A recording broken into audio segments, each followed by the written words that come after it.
صلى النبي صلى الله عليه وسلم فضلنا ولا فربنا فائدنا ولا فائدوين كيس waxa kamida toddobadan arimood marka uu horeyso qofka nabiga ku saleeyaa wuxuu faa'iideeyaa ilaahay amarkiisa inuu qaato ajrigi allana uu helo akhlaaqdi ilaahay iyo malaa'igtana uu qaato ilaa nabigu wuxuu takhalluqu bi akhlaaqillah ilaahay akhlaaqdiisa qaat ilaahay iyo malaa'igtiisi way ku saleeyeen marka hadaynu inaguna ku saleeno rabbi baynu ku raacnay iyo malaa'igtiisa waxa uu qofkii faa'iideeyaa inuu 10 jeer ilaahay ku saleeyo qofka nabiga ku saleeyay sallallahu alayhi wasallam ilaahay malaa'ig ilaahay saligiisuna waa inuu naxariisanayo adoonka ama uu amaanayo الثناء عليه في الملأ الأعلى بين أيمada qaarkood caalamka kore ayuu ilaahay ku amaanaya iyo malaa'igta dhexdooda marka inuu ilaahay ku amaano 10 jeer ama uu ku naxariisto wax weyn weey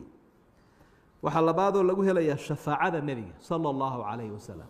oo abaalaynu ku qabno qofka markuu muadinku adaamo intuu yiri oo kala ka daba yiraahdo igu saliya halat lahu shafaacati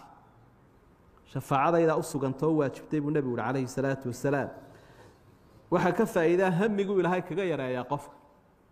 humuum badan baynu xambaarsanahay waxba inagu si ah culaysyo badan baa dadka saaran iyo diiqado waxyaabaha ilaahay uu ku fududeeyay ayuu kamid yahay saliga nabiga asxaabigi Ubay ibn Ka'b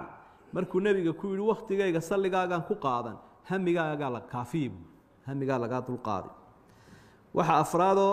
aynu kaga ka faa'iideyna waa sabab liqurb al-abd minhu yawm al-qiyamah adoonka uu ka sali badan yahay buu nabiga ugu dhowiyay maalinta qiyaamaha awla an-nas bi yawm al-qiyamati aktharuhum alayya salah wa hadith sahih at-Tirmidhi ku sugan maalinta qiyaamaha cid ay ugu dhowi waa cid ay ugu sali badan buu nabigu sallallahu alayhi wasallam waxa shanaad oo ka faa'iido ah waa sabab raddi rasuul sallallahu alayhi wasallam fi raddihi waa inuu nabigu ka qaado ay sabab noqonaysaayo mar qof kasto ay ugu saliyo buu nabigu saligiisa markuu ugu saliyo ilaahay ruuxdaydu uu soo celinaya ana ka qaadaya marka nabiga sallallahu alayhi wasallam siga ku jawaabaya riwaaya kale waxa ay ama xadiis kale isaguna saxiixa inna lillahi malaa'ikatan sayahina fil ardi yuballighuni as-salama min ummati malaa'ig dhulka wareegaysa buu ilaahay leeyahay oo qaabilsanuun inay saliga ummaddu igu saliyaysa aniga ay soo gaarsiiyaan xadiiskaasina waa saxiix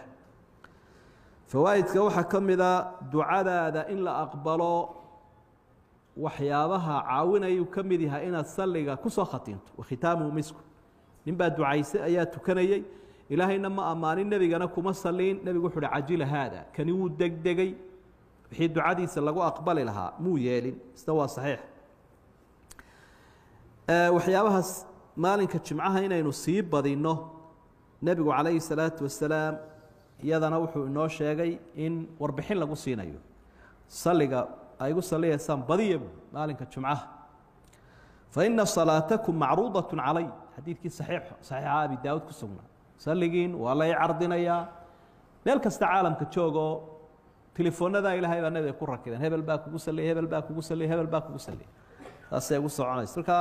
faa'iidooyinka iyo kuwa kale oo badan ayuu leeyahay waa adkaarta ama dhikriga ugu fadli badan weeye dhikrigeena yawmiga ah gelinka hore iyo gelinka dambe aynu akhriyayno saliga nabigu isagoo 10 jeer buu la socdaa sallallahu